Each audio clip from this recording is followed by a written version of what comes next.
The Tell-Tale Heart by Edgar Allan Poe, published 1843 in The Pioneer, Volume 1, Issue 1, presented by Voca Books. True. Nervous, very, very dreadfully nervous I had been and am. But why will you say that I am mad? The disease had sharpened my senses, not destroyed, not dulled them. Above all was the sense of hearing acute. I heard all things in the heaven and in the earth. I heard many things in hell. How then am I mad? Hearken, and observe how healthily, how calmly I can tell you the whole story. It is impossible to say how first the idea entered my brain, but once conceived, it haunted me day and night. Object there was none, passion there was none. I loved the old man. He had never wronged me. He had never given me insult. For his gold I had no desire. I think it was his eye. Yes, it was this. One of his eyes resembled that of a vulture, a pale blue eye with a film over it. Whenever it fell upon me, my blood ran cold, and so, by degrees, very gradually, I made up my mind to take the life of the old man, and thus rid myself of the eye forever. Now this is the point. You fancy me mad. Madmen know nothing. But you should have seen me. You should have seen how wisely I proceeded, with what caution, with what foresight, with what dissimulation I went to work. I was never kinder to the old man than during the whole week before I killed him. And every night, about midnight, I turned the latch of his door and opened it, oh, so gently.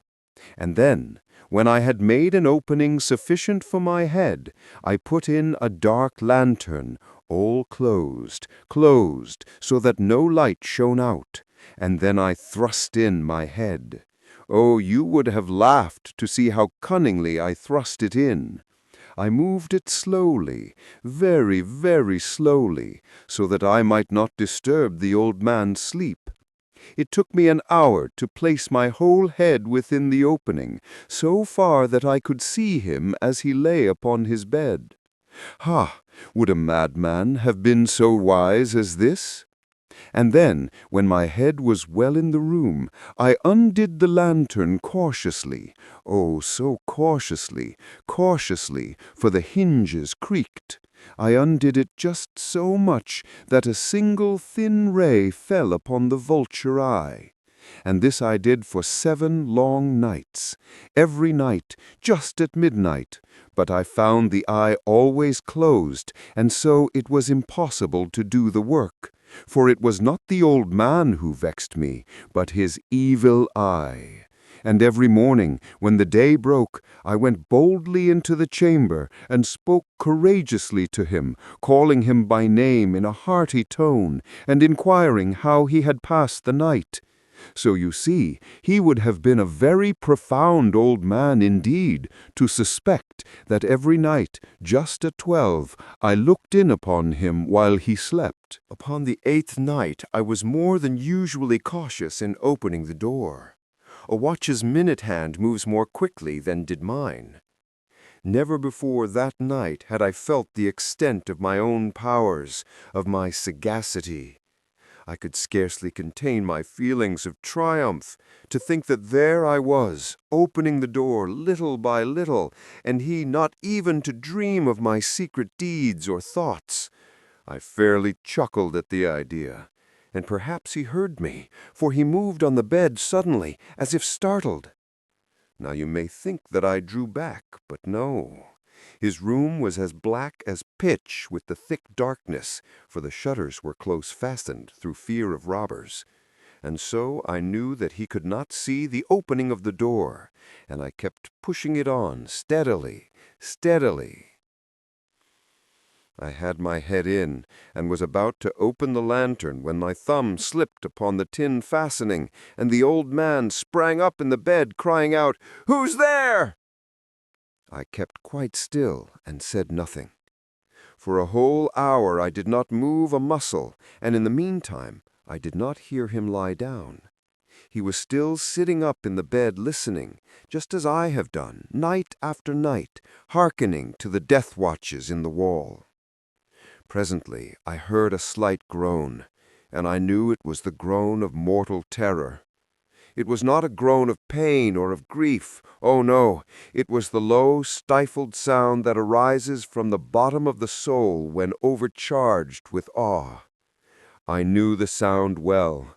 Many a night, just at midnight, when all the world slept, it has welled up from my own bosom, deepening with its dreadful echo the terrors that distracted me.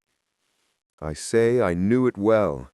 I knew what the old man felt, and pitied him, although I chuckled at heart. I knew that he had been lying awake ever since the first slight noise when he had turned in the bed. His fears had been ever since growing upon him. He had been trying to fancy them causeless, but could not. He had been saying to himself, "It is nothing but the wind in the chimney. It is only a mouse crossing the floor," or "It is merely a cricket which has made a single chirp." Yes, he has been trying to comfort himself with these suppositions, but he had found all in vain.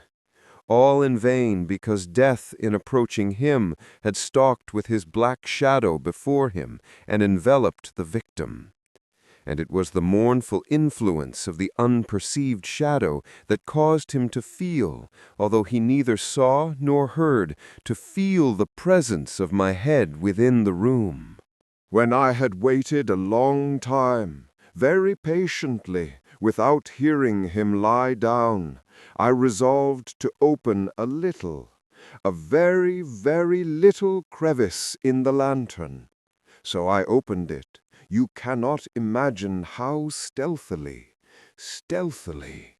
until at length a single dim ray, like the thread of the spider, shot from out the crevice and fell upon the vulture eye. It was open, wide, wide open, and I grew furious as I gazed upon it. I saw it with perfect distinctness, all a dull blue, with a hideous veil over it that chilled the very marrow in my bones. But I could see nothing else of the old man's face or person, for I had directed the ray as if by instinct precisely upon the damned spot. And now, have I not told you that what you mistake for madness is but over-acuteness of the senses? Now, I say, there came to my ears a low, dull, quick sound, such as a watch makes when enveloped in cotton. I knew that sound well, too. It was the beating of the old man's heart. It increased my fury, as the beating of a drum stimulates the soldier into courage. But even yet I refrained and kept still. I scarcely breathed. I held the lantern motionless. I tried how steadily I could maintain the ray upon the eye. Meantime, the hellish tattoo of the heart increased. It grew quicker and quicker and louder every instant. The old man's terror must have been extreme. It grew louder, I say, louder every moment. Do you mark me well? I have told you that I am nervous. So I am. And now, at the dead hour of the night, amid the dreadful silence of that old house, so strange a noise as this excited me to uncontrollable terror. Yet for some minutes longer I refrained and stood still. But the beating grew louder. I thought the heart must burst. And now a new anxiety seized me. The sound would be heard by a neighbor.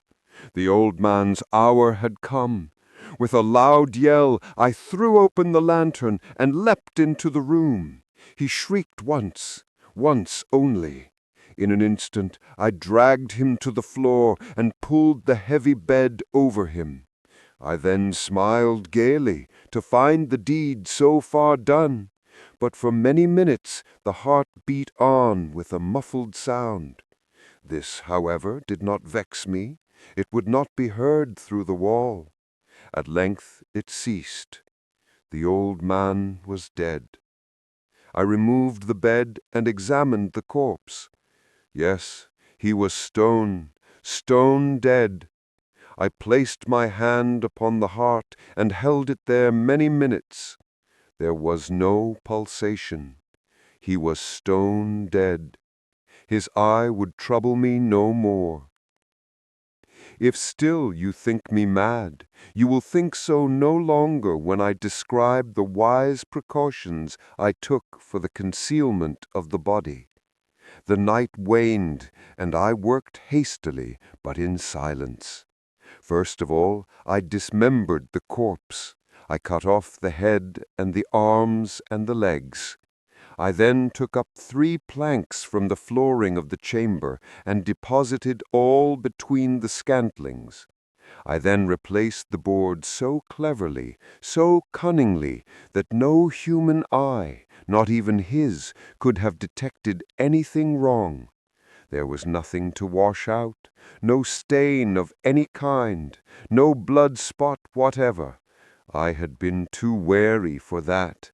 A tub had caught all. Ha, ha, ha, ha. When I had made an end of these labors, it was 4 o'clock, still dark as midnight. As the bell sounded the hour, there came a knocking at the street door. I went down to open it with a light heart, for what had I now to fear? There entered 3 men, who introduced themselves with perfect suavity as officers of the police.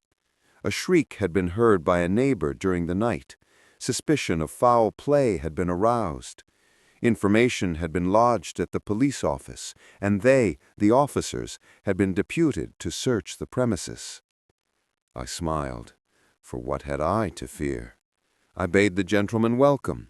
The shriek, I said, was my own, in a dream. The old man, I mentioned, was absent in the country. I took my visitors all over the house.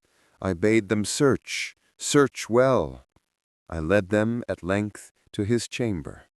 I showed them his treasures, secure, undisturbed.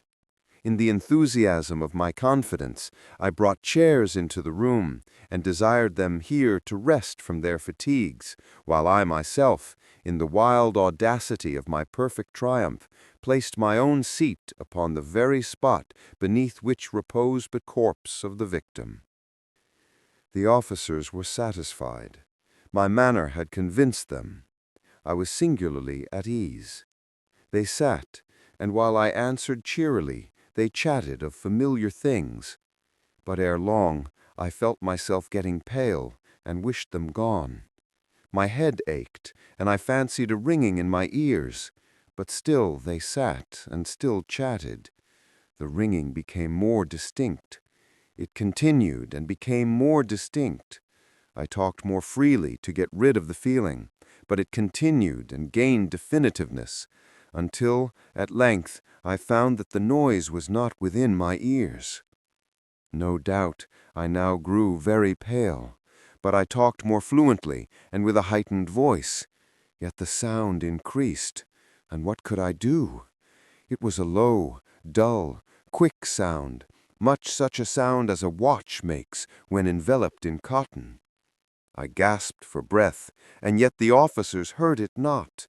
I talked more quickly, more vehemently, but the noise steadily increased.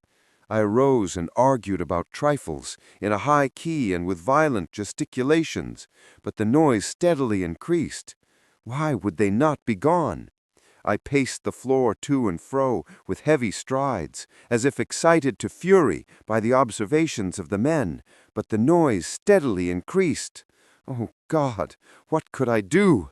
I foamed, I raved, I swore. I swung the chair upon which I had been sitting and grated it upon the boards, but the noise arose over all and continually increased. It grew louder, louder, louder, and still the men chatted pleasantly and smiled. Was it possible they heard not?